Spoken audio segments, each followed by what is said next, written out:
Refresh Franchising, the heroic choice for entrepreneurs. Proud sponsor of the Distilled Wisdom podcast. What advice would you give to a franchisee that's shopping or a potential franchisee that's shopping franchises? What should they look for in the franchise offerings that they're shopping? Their emotional response to the offering. But it's absolutely not for everybody. Our person needs to be so personable, so able to connect. I would say find the one that resonates, that you feel, and trust that, because everything else is a very well curated sales process.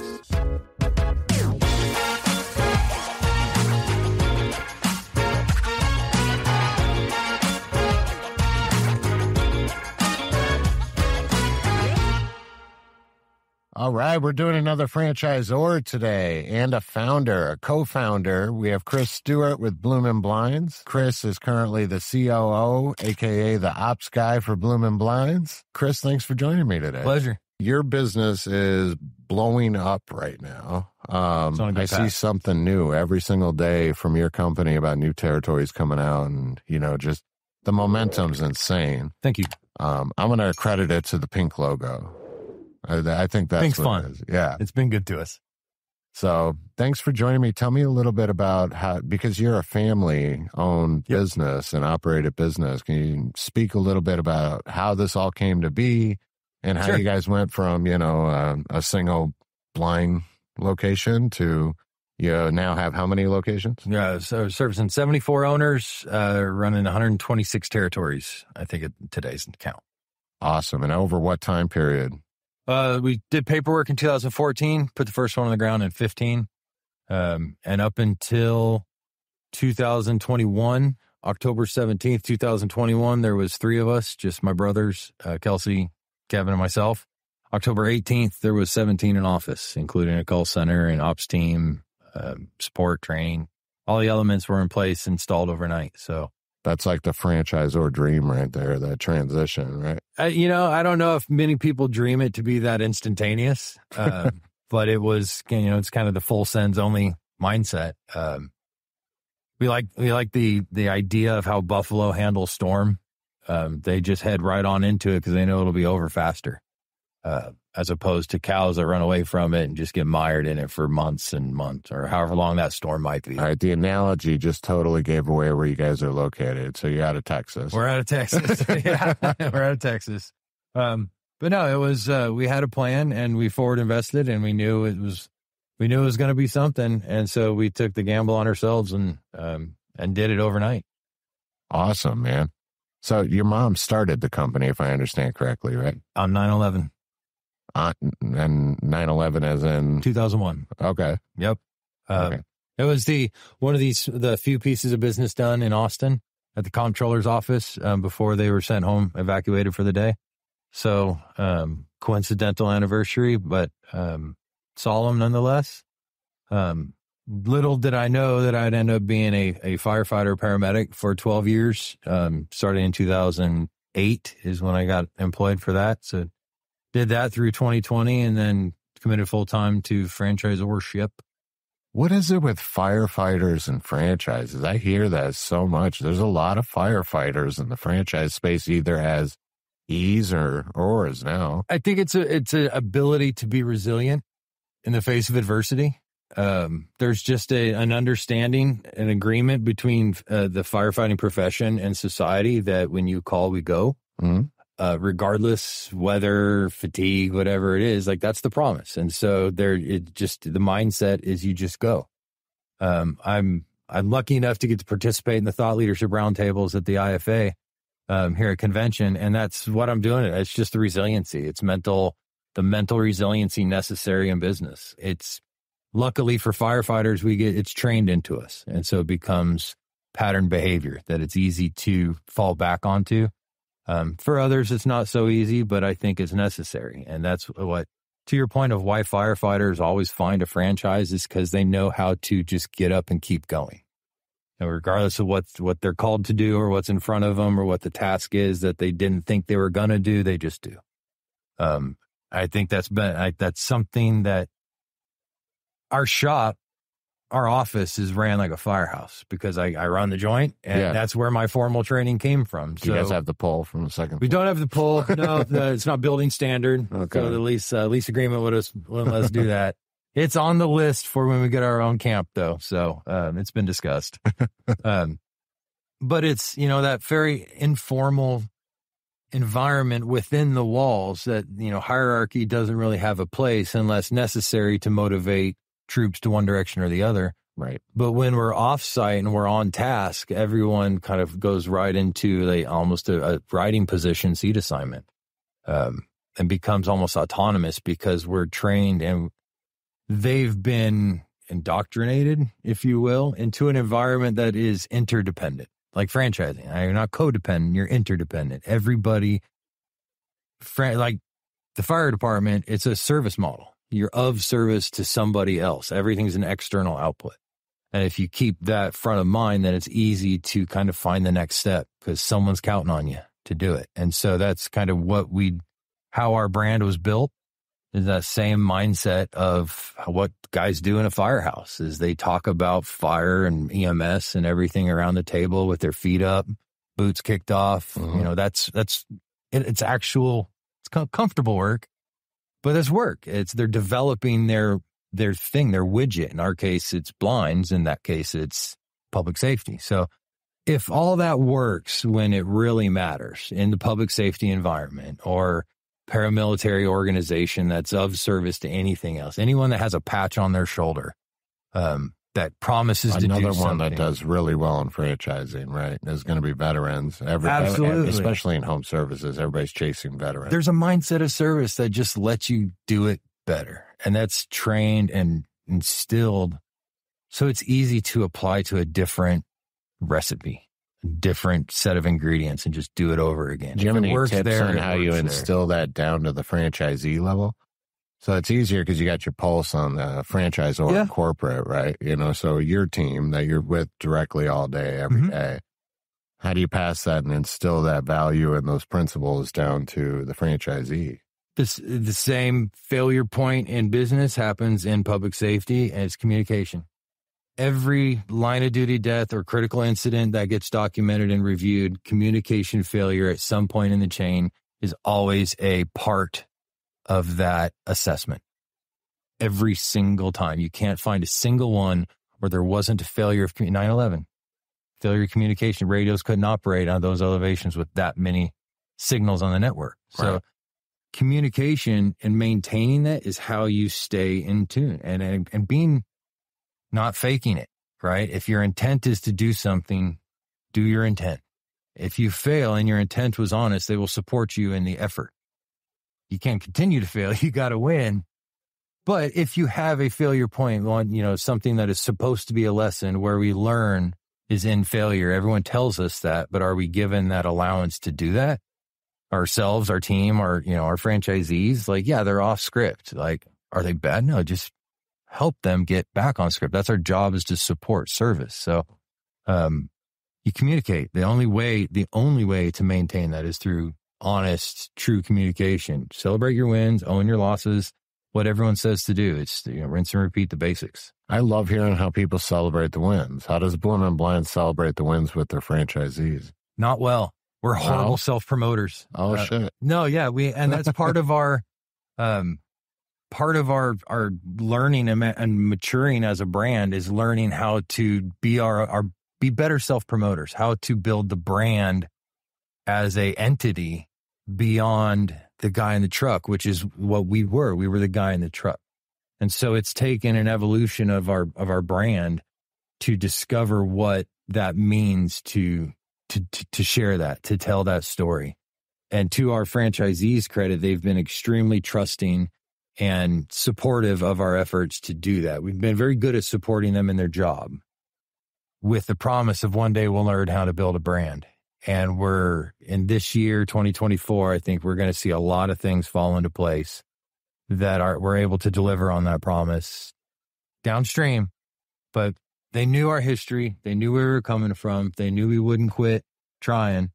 We haven't. And we're getting to now, I think this year, with brand guides, advertising, marketing opportunities, strategy, strategic alignments, like all this stuff is happening like within the next couple of quarters. So we're finding how to do better at celebrating those wins. For us as founders, we win them and we stick them in a drawer and get on to the next one, because there's far more work to do than time to. That was our mindset, right? It's like the pile is so big. I don't have time to stop and throw a party to celebrate this because I got to get to the next one. Like, and so it was on one side, it was we did well in protecting the responsibility to keep working. On the flip side, we did a disservice to our franchisees that trusted us at the time. In that brand building, we stalled in that area. We didn't know what we didn't know. So I told you before the podcast I was out last night, and so I think you're actually doing pretty well with the branding, because the pink is definitely a differentiator, right? That's going to make you stand out a little bit. So I'm out with my team yesterday, and we're walking, downtown Phoenix here, and I see a wedding party or something like a bachelorette party. And there's, 25 women, and they're all dressed in the Bloomin Blinds color. And then instantly I'm just seeing this like string of pink going down the street. And I'm like, oh, Bloomin Blinds. Yeah, that was expensive. That was, no. I mean, look at that. Now that's promotion at its finest, when you have a parade of people just marching around the city for the convention. Hey, we're very creative. We're finding unique opportunities everywhere. No, but it takes, my brother does, when he goes to development conferences, he has pink pants. Hot pink pants. And well, you got the pink on there. You got a little pink accent on the jacket. And it's easy to place, easy to recognize. Yep. And if we're in the room, just being friendly. And I think we are genuine, if nothing else. Just being in the room in pink, I think, and we're all rather large. I'm 6'4". Yeah. So you can carry a color a little bit taller. I think they all think or the instant association. I hope the instant association is our brand versus other. I'm more than happy to align with all the other brands in franchising that use the pink. They're all fantastic. I don't know of one that I wouldn't stand next to proudly, because they're all good franchisors. Right. But the pink's ours. Claiming it. That's not my flag. Yeah. That's awesome. I want to get back a little bit to you guys actually starting out and everything. So your mom started it, and if you could just kind of walk me through like what the timeline looks like. So at the time you're a firefighter, right? No. Nope. Mine's first. So yeah, so mom. How'd the whole family get brought in, right? Like, and then what point did you mom got divorced, wanted to get out of town, was moving to Texas. All right. Had a girlfriend, had a job opportunity. Let's go to Texas.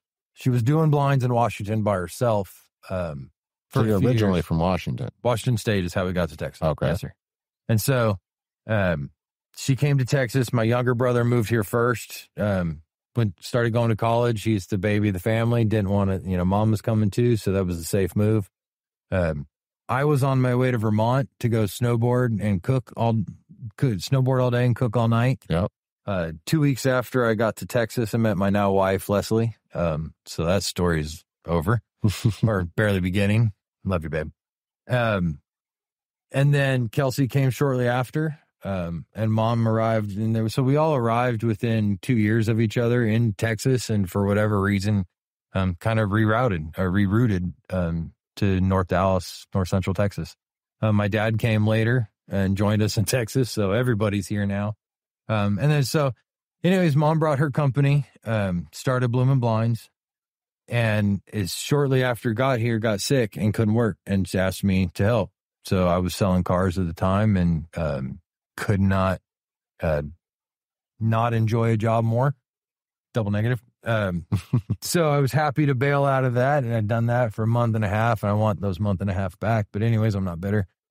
So I just started fixing blinds out of a 96 4-door Chevy Lumina with red velvet interior.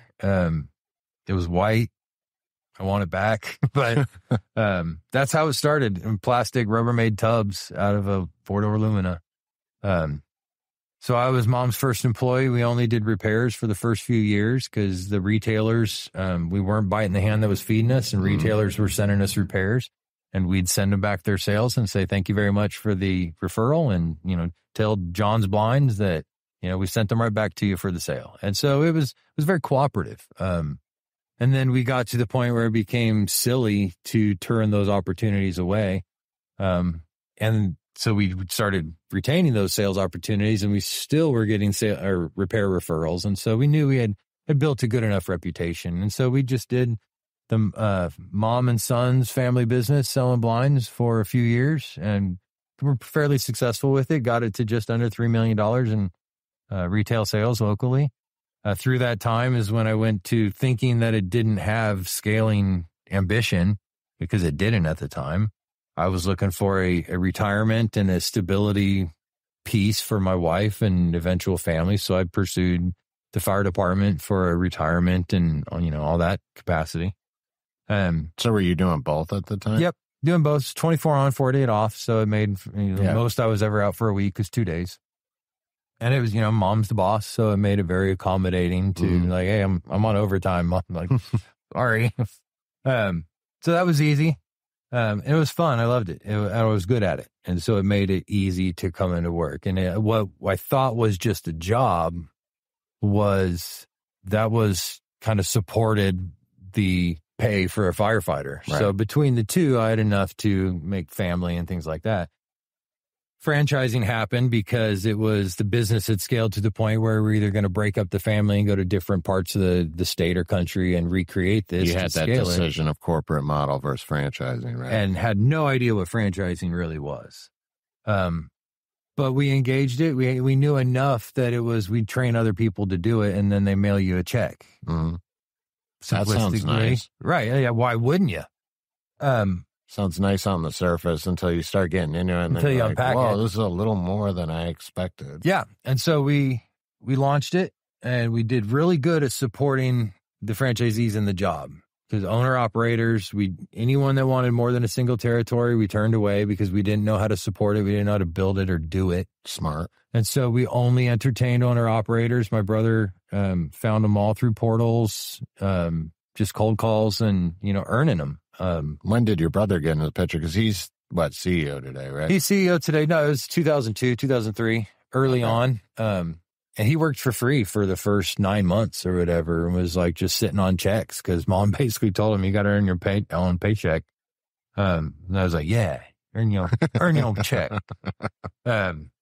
So it's, we've always worked together, lived together since high school, right? Since, roommates in college and everything else. So it's natural to work together with my brothers. So it's just, mom and dad always said, you guys will be best friends. We're like, okay. I told you earlier, it's something like I'm almost envious of with you guys. You have that family unit, and I'm sure that's actually part of what makes you guys so successful from the outside looking in. Yeah. Is, that's going to resonate really heavily with a franchisee that, the family business. Yeah. Component. I think it's cheat code. And the way that God built us and the way that we interact, there's three of us that all have three very distinct and individual perspectives and approaches and mindsets. And it's not in conflict. We're able to, it's the ultimate application of a Venn diagram, where that little piece in the middle is where we've made most of our decision making, because we identified long ago that it's not worth fighting with each other. All those little squabbles and all the neeners got out years ago. We used to stand in the van and clean blinds in Texas summer, like just scrubbing blind, just messing with each other. Like we just like, dude, y'all finish, I'm leaving. And we just like go to the next job and just bail on them. All that's out of the way. And so now as we're trying to build a business and the focus is all of us together, it's the ability to take Kelsey's CEO visionary piece, Kevin's product understanding and ability to kind of like unpack that and do that kind of digital thing in his mind and understand it so well. And my understanding of like ops and structure of like deploying mission sets like the fire department does, like order out of chaos. It's so well balanced in the perspective output, because my third, his third, and his third, where most founder-led organizations have a single mindset, a single perspective, a single They have lens. to hire for the components that you just naturally had, right? And then you naturally have the individual's, position protection, personal ambition, all those things that they bring to a position that I know my brothers aren't bringing anywhere near it. Not to mention the fact, like, I know you're not, you guys controlled how you handle discussions and you're not fighting anymore. But the fact that you would fight is actually valuable early stage, that you guys would voice an opinion, right? Oh, the fights are out loud. And they're not fights, though. They're disagreements on perspective for the same thing. So that took a bit for the team to get comfortable with. We know how volatile that is. We try not to, but there's some passion behind it. And so sometimes it just bubbles up. And Jeff, our VP of Ops and good friend that works with us, it's difficult for him to try and stay Switzerland through that, because all of us are looking at him like, yeah, right. And that, like, everyone at a different time. And he's like, I'll work it out. And we always do, because that's how we built the thing, because we know we're all fighting for the same thing from our land. That's healthy, though. It is. So, like, a challenge, something I have on my side is I have a team too, but they're not family, right? And so getting them to express sometimes when they do disagree is a challenge. You don't have that problem because they'll voice their opinion, right? Yeah, well, and they see us doing that. And so they're allowed to be in conflict as well and encouraged, because yes, together everyone achieves more, and all the lovely quotes about teamwork that are absolutely 100% applicable and true, I think overshadows where that journey of where all that work is done, where the building, like, from my perspective, when, like, the work is where the camaraderie comes from. When you're riding the truck together and, you get in a hairy situation, or you got to just do more than you thought you showed up for. And, like, that's where the camaraderie and that commitment to each other is built. And so that is the struggle. That's all that before the beautiful quote. But that's where the development occurs. That's where all of the benefit of the work happens, is in those shared moments. And so our office, there ain't a wall one in our office. The only office in our office is shared by Kelsey, Kevin, and I. Everyone else is in, Jeff, everybody, director of training, is in the same size desk, same feature set desk. They all stand. They all have the same cool chair. Like, everyone is, like, the franchisee is who we're all here for. Not, I don't work for you. We all work for them. Like, there's a normalization of the hierarchy in the office, because the output isn't the next layer. It's out of here. It's everyone else that gets up every morning, gets in a van to go represent our brand and do that job. So that makes it easy to have conflict and not be personal, because it's not me fighting you, it's both of us fighting for somebody else. Absolutely love it. You have to do it out loud. Yeah. That's I think you had to ask, what's the key to it? Doing it out loud and not being ashamed or afraid of it. It's awesome, man. So we're established. Mom has, the business. You're in the business. Your brother's in the business. We're going down the franchise journey. How did you guys go about establishing the franchise? And my number one question for me, because I'm a new franchisor, is how'd you convince the first franchisee to take the leap with you? Brought him in. Honestly, I don't know. I don't know what made him trust us to do that. We brought him in at the time. Our process was Kelsey, a lot of phone calls with Kelsey talking about all the different things that we were learning about at the time that he was trying to teach them about FDDs and each item set and the technology we're using at the time. Like, our training was doing. Training was 3 weeks of jump in the van and we will teach you everything I know how to do while we're running the schedule.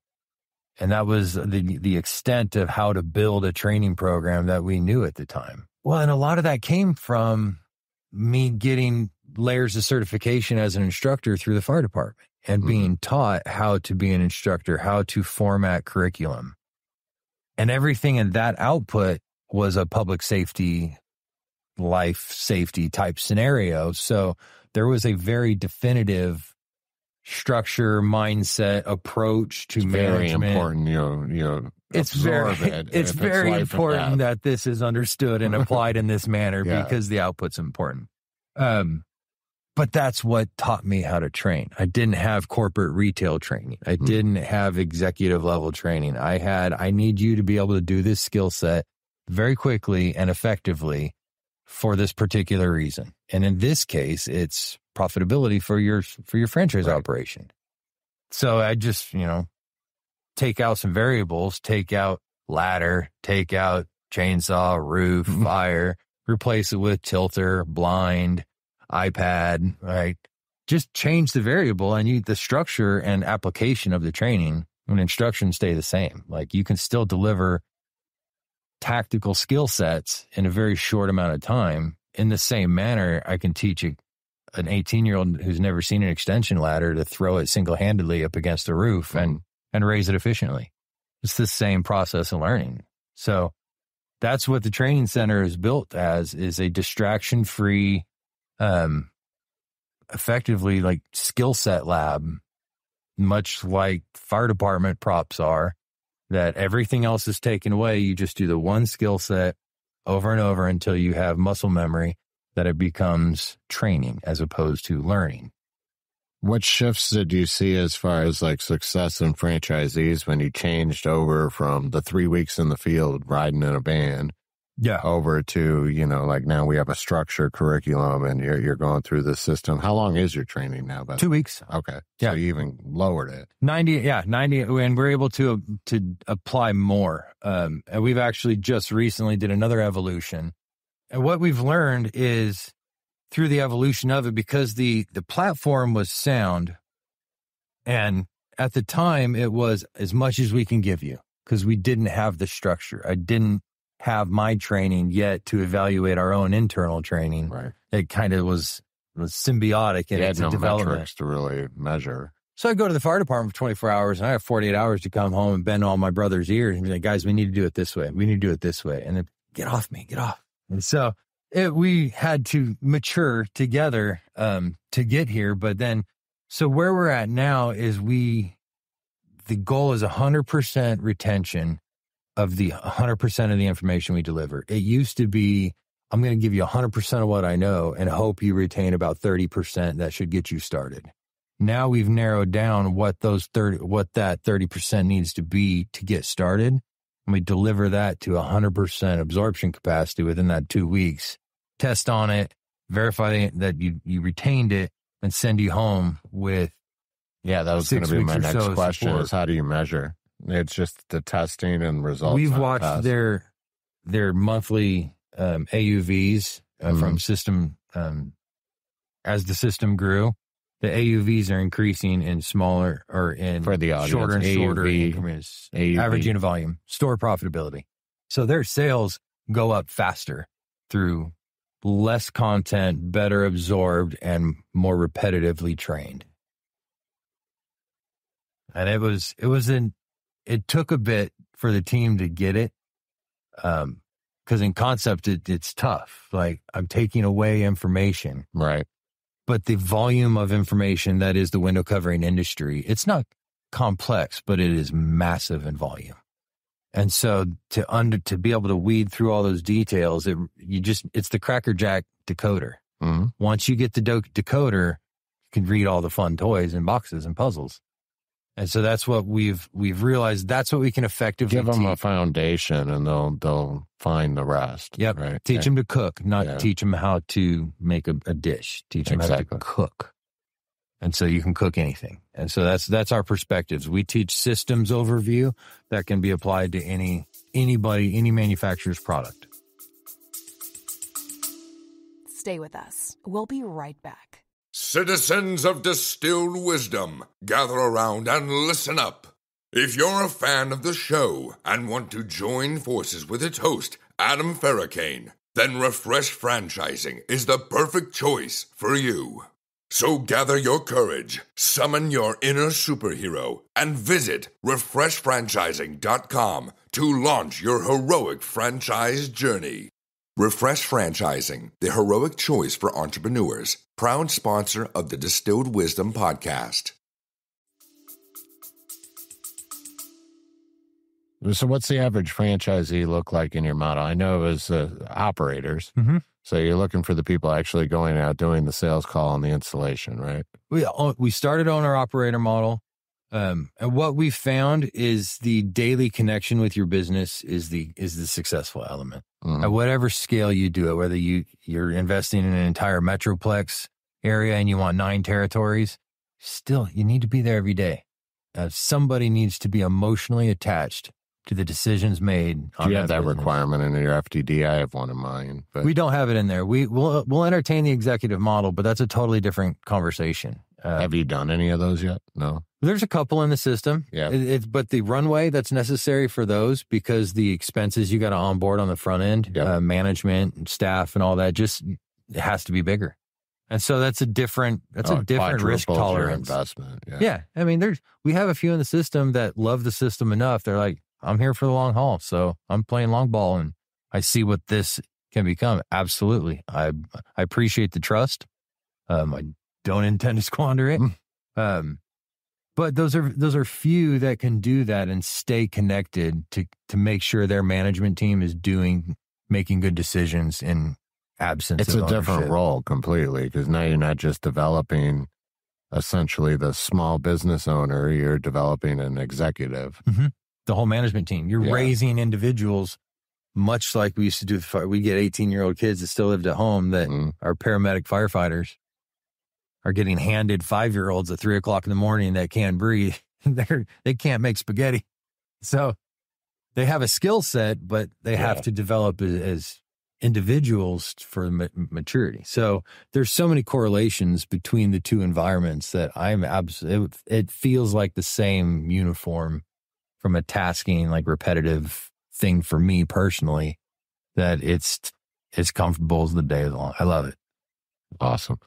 How you were mentioning earlier before we got on camera that you guys are starting to play around with technology. You want to talk about your cool toys in the training center and how you're integrating technology with training people on blinds? Yeah, no, the technology piece is the industry isn't advancing at the same rate as society and AI and all the other tech toys that are out there these days.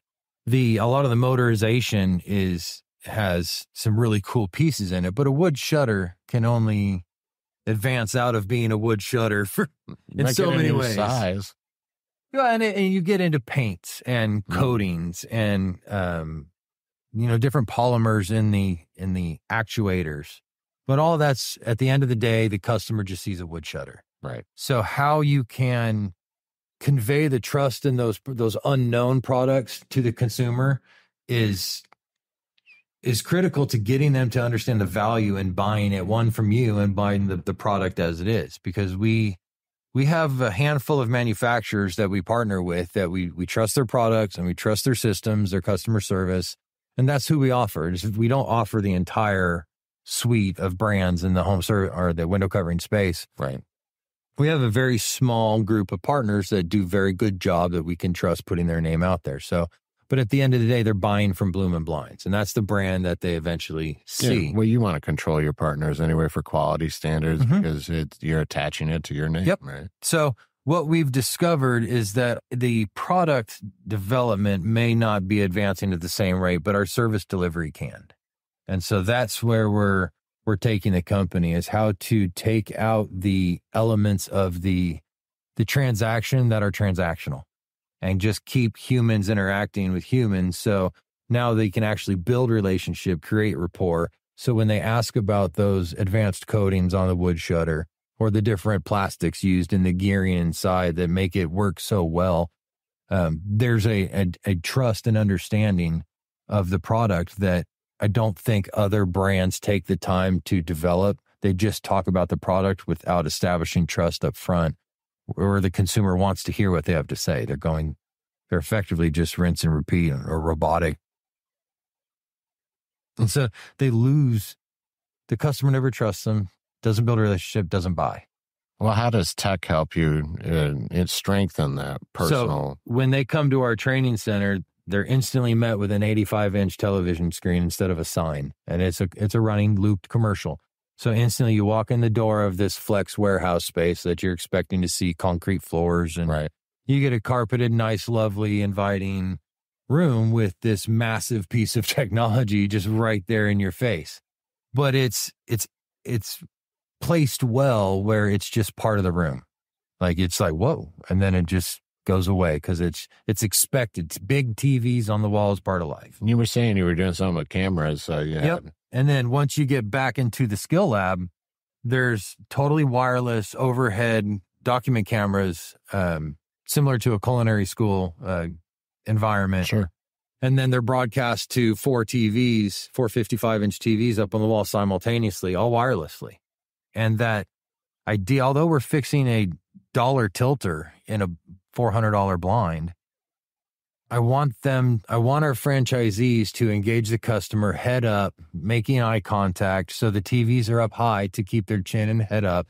So that posture, and they look down from a upright posture where they can tell their story, engage the consumer.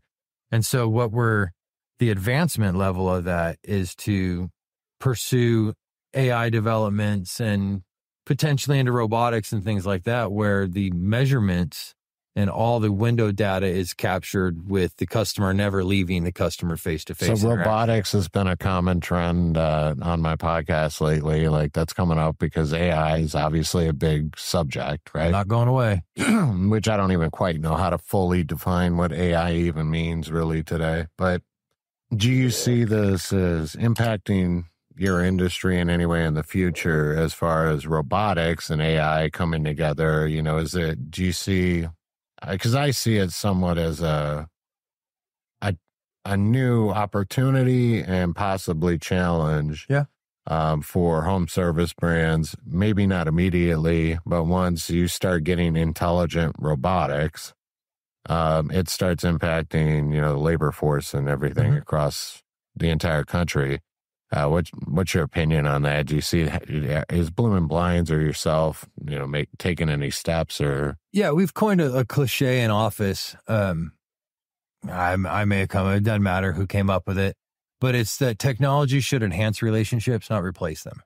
And so from a mindset, a focus, how we pursue where we're developing technology for Bloomin Blinds, that's kind of our guide on is this a value or is this a net negative? And is it enhancing the relationship or is it replacing it?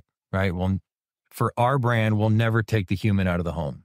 So anything we bring in is a force multiplier, whether that's software, hardware, and robotics, whatever application or tool is going to augment the human. That's our perspective, our approach, where we're going to build it and angle it around. What other companies do with it, I don't know. I think robotics in the large scale for our industry and window coverings is going to come on the manufacturing side. Yeah. And it's going to impact manufacturing jobs on that like sector. Like an auto plant, right? That already does that. Yeah. The thing that I think it'll happen late because the delicate nature of the cording and how those products are assembled, it's different for it to grab a piece of body panel and weld it in 17 points. Honestly, the transition, I could see it maybe even being good for your business because you might have some new quality issues that they're going to have to call you to fix, right? I think it would. Right now, they're all human made. Yeah. Almost everything is human made. They may be computer cut, but it's human assembled. And so you have human error as part of the window covering industry. And that is inherent to every brand, every manufacturer, in every industry. They have a tolerance level of failure rate that gets out the door. That's an interesting psychological thing to deal with franchisees when they're suffering manufacturing mistakes for the first time and what's supposed to be perfect service delivery, and getting them to understand that dynamic and not be angry at the manufacturer and work through that. Most of them warranty that stuff, right? I mean, well, yeah, but it's the time, the labor, the headache. Yeah, it's having to wear that on behalf of the manufacturer because you don't get to step aside and be like, "Hey, that guy did it." You have to. You are the delivery point for everything that you represent, right? And so that's kind of how we've, from the customer or the franchisee to the customer, and from us to the franchisee, we're the service delivery to them. They're the service delivery to the consumer. So we sell stores the same way we sell franchise businesses the same way we used to sell blinds. Yep. Everyone knows the front and back side. They're an informed buyer at every level. Never have to apologize for what you said if you're always told right. Like all those things in application. When you work for family, you get to do them and hold them true. Yeah. So that's how we built the brand. So tech, it's ingrained from the beginning. I got an interesting. So I had Jayesh with Valenta on, and I don't know if when we put your episode up, I don't know if his is out yet, but they streamline processes and everything for franchisors and businesses in general. And one of the conversations we had was conversational AI and applications for it. And it's not always the right fit, but you're so adamant about having the personal touch and everything. I'm curious if that's something you entertain or, are thinking about implementing. Yeah. Avatars. HeyGen is I don't know if you're familiar with it, but it's a video avatar generating app. I was introduced to Ryan Hicks at Springboard. Threw it up was talking to the presentation. Went home and chased it, and it almost seemed purpose built for our mindset of enhance relationships, not replace them. Right. So how we intend to install that in our sales process, since we have an internal call center that we can manage and dictate and adjust the process on the fly, they can be that force multiplier for our franchisees in one-way communications, right? And so post-meeting, post-human introduction, the little messages of, hey, I'm on my way, right? Now it can be generated through an avatar, through captured video and AI generation, and be distributed by our customer care team on behalf of the franchisee. So now you can scale 9 people that work for you on your behalf to having the full capability that you can't keep for one person. Right. And with AI support and with a list of avatar, one-way message delivery. Now, we're not trying to fake a conversation. You're looking at very limited application, because that once we cross that threshold, now we're replacing the relationship part. If I'm trying to interact back with them, that's a false screen. That's not me. That's been the reservation of when I look at this stuff too, is always ensuring that I'm not losing personal touch somewhere along the line. We talked about on that one too, about the call center, because I'm setting up a call center too. I'm keeping it stateside and I'm not farming that out, because I want people local. I want the same person answering the phone for each region of the country as I start scaling it out. Things like that. Do you control your call center in a similar way? Like, do you have, this is my thought on it. Now I'm just picking your brain for my own benefit, right?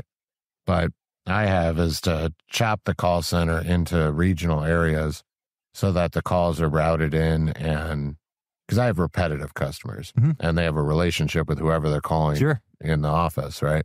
And I want to make sure I maintain that relationship across the country. So my idea is to chop it up into, you have this person handling, say, 3 states or whatever is needed.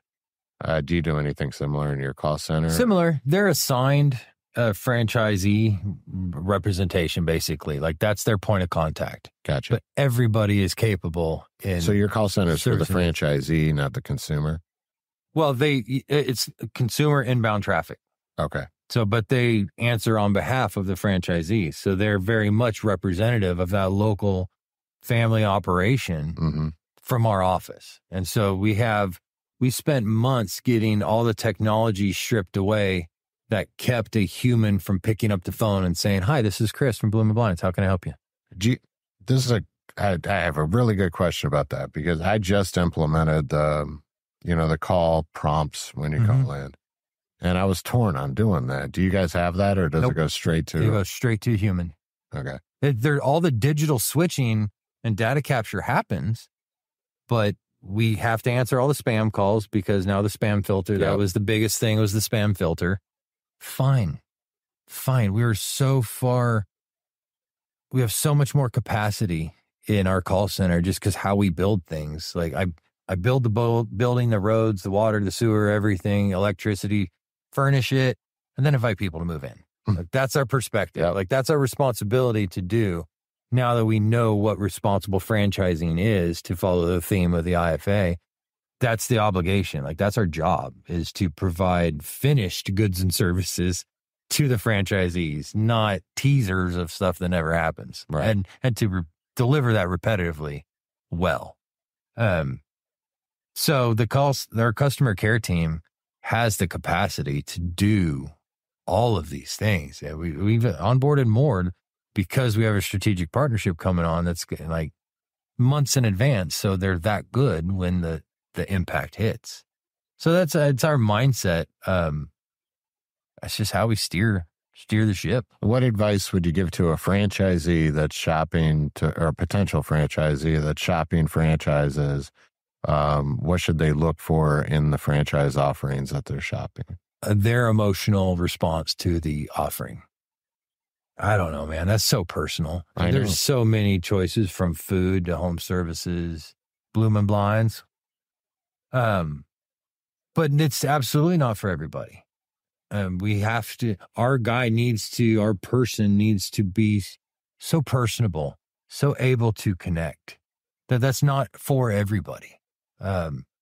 Some people would need, the business for them is automotive, right? Mm-hmm. Oil change, drywall, whatever it is. So I would say find the one that resonates, that you feel, and trust that, because everything else is a very well curated sales process. They just are. This is a well-studied industry. It is a professional industry. There are experts abound that do nothing but pick this apart and make it better, faster, stronger. I would say the sales process in franchising, though, could use some work. We purposely, when we started putting together our process, right, went out there and filled out lead forms to see what it's like. Yeah. So we'd be surprised how many we filled out and didn't get calls right away or get any response from. I was flabbergasted by that, especially the cost of leads, right? You understand how expensive it is just to get a lead in franchising. We're not selling, bubble gum.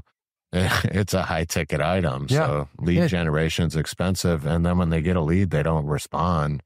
That was mind-boggling. I think it's important for a Zor to know who they're shopping for also initially. That was one thing we had a good idea on, is we didn't engage the broker networks early on. One, we were dependent upon the franchise fee to support the business. So we couldn't give that money away from a commission standpoint.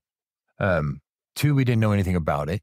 So we averted it for that. And we identified the fact that a guy that's going out and filling out his own form and doing his own work is the owner-operator mindset, the I can do this myself guy that we really needed at the time, and that early adopter mindset that says I can take more risks because I'm willing to try. That was absolutely our guy. And it was funny. We had all male owners, and like 98% of our consumers were female. But we approached it. We're three brothers. Mm-hmm. So we approached a very typically softer industry from a very rational, functional perspective, from a male perspective, and just did it with the considerations of design and the listening to our customers, which were all expand on the moms broker thing a little bit, if you don't mind. That was a good segue into that. Sure. Is I'm kind of in a similar boat, looking at it the same way, where we're doing all our own lead gen. I'm not not partnering with any broker networks at the moment. You guys do use broker networks, from my understanding, correct? Yes, sir.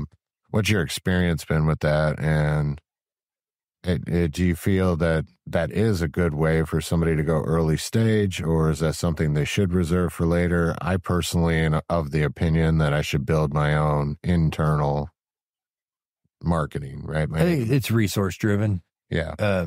How's it been for us? Phenomenal, because we had a good base of structure and business. We were royalty sufficient before we engaged the broker networks. So we had a successful brand built. I mean, successful financially. We still were maturing and had a long way to go. But I think it's resource driven. If you have the capital, the broker networks are phenomenal. Once the consultants learn your brand and can speak well to what your value proposition is in the market, it's very easy for them to share your offering. if they don't understand you, they're not going to offer you. How good were they at gathering that information? Did they seek it from you, or did you have to really push it to them? They're getting fed a lot of information from a million different angles. All of us trying to vie for that next candidate opportunity, at least the first look at it. Right. It may not be the fit, but at least want the look. And so everyone's trying to do that. It's up to you to prepare that and then chase the opportunities, just like the IFA, right? It's very easy to capture the opportunities by just showing up. And I'm guessing here, and you can correct me if I'm wrong, but the relationship with the broker is probably crucial, right? I'd imagine you have a very strong relationship with certain brokers that bring more than others. My brother has more of that relationship side, but yeah, totally. And that's like the root of any business is actually like real relationship. That's easy business. If it's forced relationship or like a forced marriage type thing, right. Hey, go call that company and buy their services. You got to find your people. Then don't exceed this budget. Like, that's difficult. But if they're your friends and there's a need, then they're not beating your door down to sell you something. They're just available when you have a need. And that takes actual relationship. And he spends, that's his perspective. He loves those franchise conferences and that world. And he connects with and communicates with them very, very well. I'm more comfortable on the IFA side, and Kevin goes to the product stuff. So we're able to kind of exist in these different spaces. I don't know if that answered your question or get around to it. Sure did. Hey, one more question for operators, because that's your specialty, right? You're the ops guy. So if you had to give one piece of advice to somebody on their operations, what would be the number one most important thing for them in their day-to-day operations? Follow through. Pick what needs to be followed through to do it. Don't wait for someone to email you back, right? Like that fire, call it momentum, desire, passion, but it's the actual action behind the emotion. Everyone has passion. Everyone has desire. Everyone has all those things, but the winners apply action behind that emotion and continue to build momentum. It's not enough to say you want it. You have to go get it. Regardless of the level. Yeah, you got to follow through. If you don't follow through, you're not following your promises, commitments to your Z's, your suppliers, yourself. I mean, and that's the root of integrity and character, I think, is just doing what you said you'd do. It's crucial, man. And your word is your bond, right? Like that phrase has stood the test of time, and it will forever. Some of the old ways still win. Yeah. Hey, we were talking about that. We're not going to announce our ages on here, but it's interesting. Our generation and that stuff needs to carry down to the younger generation, and there's stuff you can learn from every single age group, regardless where we're at in our society. That's something I wish more people would do, is have conversations with older people. I do it all the time, right? Like some of my friends are 20, 30 years older than I am. Don't get mad at me, friends out there, if I set that too old, but I think the older generation wants to share, and they have a bountiful amount of information. They're just waiting to be asked. It's it's just part of humanity. We want to pass knowledge down. That's how humanity progresses and has forever. Now we have the benefit of recording it digitally, right? But back in the day, it used to be a tribe, and then you had the wise man within the tribe, was just the old guy that lived through more stuff. But those stories were the things that was passing information down to the younger generation. And it was teaching them about the way of life and the history. And so, like, when you think back to, small tribes and how they operated like that, that was school for the children. Yeah. That story time was telling them about lessons that were learned so that they can avoid and progress. And that's how humanity has gotten to the point it is today. Again, the beginnings of societal infrastructure. Yeah. Was it's the why, right? Our tribe experienced this, suffered, celebrated, whatever it was, but we experienced this, and this is why we do these things. Exactly. It's culture, why, whatever. And that's the thing. Like, we have all these tools and capacities to do that so well. We'll go into the Musk chip another time. Just do it. Like, and that's the difference is, like, if you're not successful today with the amount of information that you have at your hand, it's definitely a choice. Yep.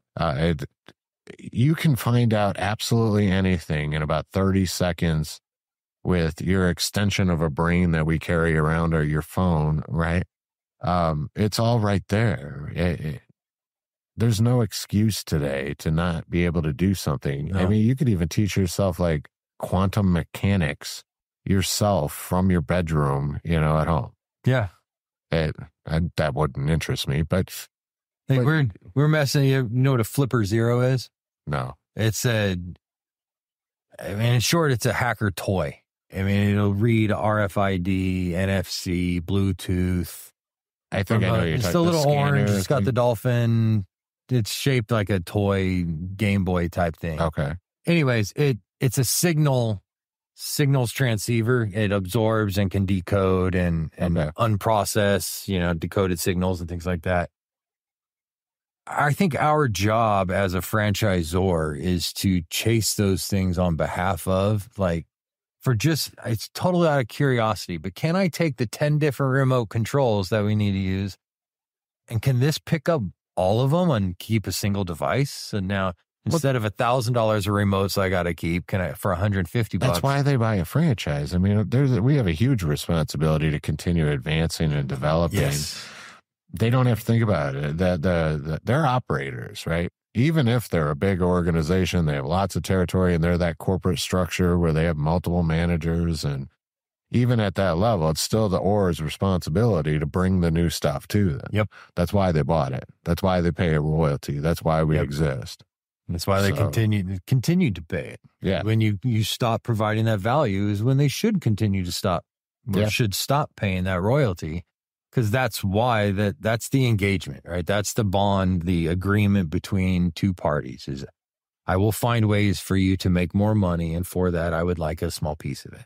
I'm a new franchisor, but I understand if I'm having problems collecting royalties from a franchisee, it means that I'm either A, not providing them with enough value, or B, I mean, I need to improve my screening processes. So it's really one or the other, right? I failed to deliver the value proposition, or I've brought in I brought in the wrong part. Or they're not applying that playbook. Yeah. And that's, for us, that's the perspective is is this our fault for not building a good playbook that they can execute on? Right. Or is it an honest conversation that says, no, the playbook is sound in this capacity. It's proven through all these other metrics or use cases. But have that honest conversation internally and, hey, I hear you. Give us a minute. Let's look at this. And then do that with some diligence and follow through that gets it done in a timely fashion. With all these tools, there's no reason we shouldn't output an answer. Right. And when something is challenged within our playbook that we lean so heavily on as this is why you're buying Bloomin Blinds, is because of all these things that we've developed.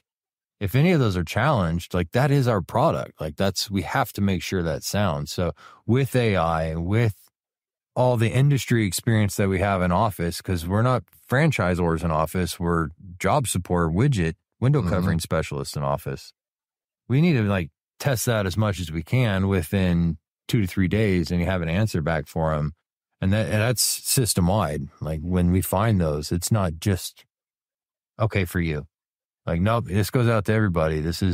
Everybody needs to fix this, because thank you for you helped us identify it. Are you guys doing annual conventions and stuff? Or we do it every 18 months or so. Okay. Cool. We call it family reunion. Yeah. It's the first time we're taking it on the road this year. Where are you going? So Fort Lauderdale. Cool. Yep. So if you went to the IFPG event at the Diplomat, that's where we're headed. I gotcha.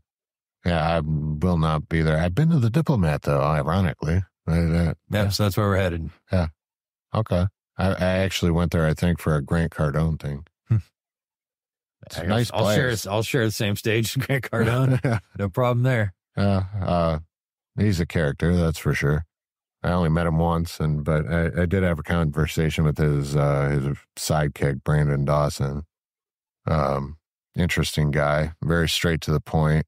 Tore apart he's not a franchise proponent. No. Not for everybody. No, yeah. We went through my business model and he like tore it to shreds. I'm like, okay, you don't understand what I'm building, so I'm going to just brush that off. Best of luck. Yeah. Not for everybody. Whatever. Yeah, no, we had to get more comfortable with that. Like realizing that this isn't for everybody and being comfortable to say that. Like everyone says you got to be super selective. But man, when you're hungry and you need stores, that's real tough. Yeah. Everyone says that when they've gone through that. And yes, it is good advice and it's absolutely applicable and needs to be heeded. But man, there's bills don't get paid by intent. They get paid by cash. And however you structure your business to scale and do that, it's a constant push and pull. So we talked a little off about this, and that's where PE comes in, right? Private equity money, right? And it's making that decision, right? Because if you're going to be really strict and you're having a hard time, which I am, right? I'm not letting anybody in the door. It has to be the right people out of the gate, right? We have leads. We have people that have come in. I could give away a franchise if I wanted to get it going, right? But it has to be the right person. Otherwise, I'm not proving anything. It has to be successful. So it's just a run rate question then. Yeah. Then you're looking at run rate, and that opens opportunities for private equity to come in and say, well, I can help you with the runway, and especially early stage, because they're going to come in and they're going to, take half your business, if not more, right? They'll buy half your business. Yeah. Yeah. But it's where you have to know where you're going to engage that partner. Right. Right. If you go into it blindly and they make a good deal and you make a bad deal, I don't blame private equity for that. Well, no, any deal, everybody's looking at it for their own benefit. That's the point of. I think it's up to the ZOR to make sure that partnership services the franchise brand as well as if not before, probably before their personal stake in the company. Right. Like, and that's how we view it, right? We're asked all the time, are you looking to sell? And no, the first question we ask all of them is like, how do you benefit our franchise system beyond shared services, beyond in-house legal and all those other advantages that are obvious? I'm going to probably open up doors to getting contacted a little bit here, but the only way I would ever entertain it is exactly what you're talking about, right? You have your family unit, and if I had people that were willing to, first, I remain fully in control of the direction, right? And they brought in the support in the areas where I'm weak along with the capital. That's the only way I would entertain it, is because I have a great team. I don't have the C-suite that I necessarily need, right? And that's what you have with your brother and your family and everything, right? By birthright. Well, but that they're very strong in their areas, and that's one area. Is right now I'm the only hat, right? I'm the only one wearing all the hats, so that would be the only appeal to private equity at that point. Would be, okay, are you guys going to fund where we have all the right hats, but I still get to call the shots? Well, much like any franchise buyer and franchisor Z engagement, the private equity firm, fund, whatever, and ZOR partnership has to be the right fit. Not all of them want a minority share. Some of them want full. Some of them want majority and retention. And that's one thing we've learned, is that it's so unique. Every deal is so unique and individual. It's really in my view, it's the responsibility of the franchisor to make those decisions on behalf of the franchise brand that they represent as the first decision point. How does that transaction lift the brand? If they do that responsibly and well, whatever the return on their efforts are, should be honest and true, and they can freely celebrate them. Right. because the first intention was the first customer that they first promised to service, which was their franchise owner. The person that took the gamble on them should get that first consideration that was the thing that got you to be viewed by PE. So How cool is that you get to help watch other people, liberate themselves, by the way? it's phenomenal because everyone comes from There's the nothing chains better than- of someone else's, for us at least. Yeah. We're positioned where we get a lot of people, first-time business owners. Mhm. That's awesome. They're so stoked. Their kids are in the pictures. And it's great for branding because Yeah. it tells a great story. And they're just snapping selfies and their kids are wearing their brand to school because they have kids shirts made They're for fans, They're right? proud of it. Yeah. And that feels good when they put their children in the brand that my mom built, that we grew, that they're running, and their kids are wearing it. What's better? Nothing. I mean, Yeah. profits will always follow that. You don't even have to count them. No. Again, every single founder or any single, most executives in the franchise space I've had on the show, money's never even it's just resource, right? It's a tool. Yeah. Nobody's doing this for that. It's just the result of Nope. what we do. And if you do get to that point where you get that win, I mean, it's kind of so few achieve it, right? Yeah. It's the Powerball. Yeah. Everyone's holding a ticket, but not everyone's a winner. Yep. But it's the belief system that it can be. And what it takes to get there is, it sounds pretentious, but it's selfless. It's an external focus. And if that external focus is in focus, then everything else that's right around you can blur and not be a problem because it just kind of flows in the direction that it's supposed to go, which is downstream to the franchisee. So, Right. I don't know. I think they've coined it well, responsible franchising. And I think it's totally applicable and I hope it sticks. There's only one way to do it. And everyone's here to be profitable and to make money.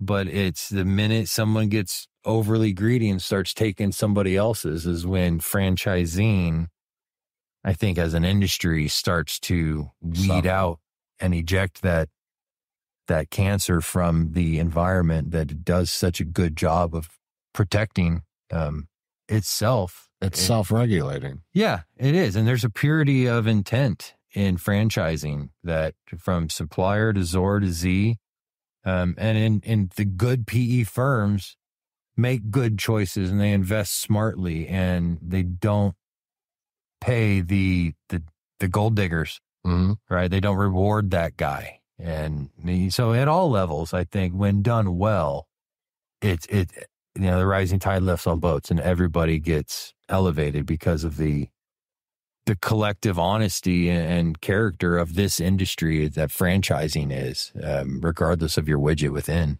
Right. So I know you have an event coming in a short period, so I'm going to allow you to do your shout out to Bloomin Blinds. Where can people find you? You bet. Just tell us a little bit about where they can locate you or Bloomin Blinds or whatever information you want to share. Sure. Yeah, no, it's bloominblinds.com and you can get franchising information there. You can schedule an appointment. There's a window visualizer. You can take pictures, upload your own home, play with product and apply different colors and things to your own home. So bloominblinds.com is where everything gets to. We're in 32 states, I believe. So if you need any window covering, repair, motorization, home automation, integration, things like that, give one of our local operators a call. They know what they're doing and they've got a huge support team behind them. Awesome. All hours. So appreciate the opportunity. Everybody needs blinds. So in 38 states, pretty much everybody out there can find one. If you're interested in a Bloomin Blinds franchise, I'm sure there's a link on the website to their franchise offering. Franchise Fastlane's doing development for us. Okay. Kelly Mock is their best director we ever had. Yeah, that's the sign company, Fastlane, right? Fast Signs. Fast Signs. That's Propelled Brands. Oh. Franchise Fastlane Gotcha. is FSO. Okay. So they're just professional sales organization. They handle I confused it, relationships. true, because Fast Signs has a development side to them too. Yep. No, FSOs, they're great. They're good for business. They're expensive, but they're effective. And so it's a get what you pay for. And a group like Fastlane that has such a refined process carries its own weight. By just the alignment with them was huge for our brand. So they've been a great partner. Well, shout out there also, any franchisors out there. So thanks, Kelly. Awesome, man. Appreciate it. It's been great. And we'll see you on the next episode of Distilled Wisdom. Thanks, Adam. Thanks. I'm Refresh Man, and I'm here to empower you to take charge of your destiny. Are you tired of working for someone else? Do you dream of making a difference in your community and unleashing your full potential? Then look no further than Refresh Franchising. With us by your side, you can start your own heroic business venture with the unwavering support and cutting-edge resources you need to conquer your goals. Our franchise model is like a super serum that will give you the strength to succeed. Refresh provides extensive training, ongoing mentorship, and an established brand with a loyal customer base. Plus, you'll become part of a heroic league of entrepreneurs who serve as allies on your journey towards greatness. And the best part, you won't have to waste time building your business from scratch like some kind of neophyte. With Refresh Franchising, you'll hit the ground running at lightning speed and unlock the key to heroic financial success. So gather your courage, summon your inner superhero, and visit refreshfranchising.com to launch your heroic franchise journey. Always remember, together, we can achieve greatness.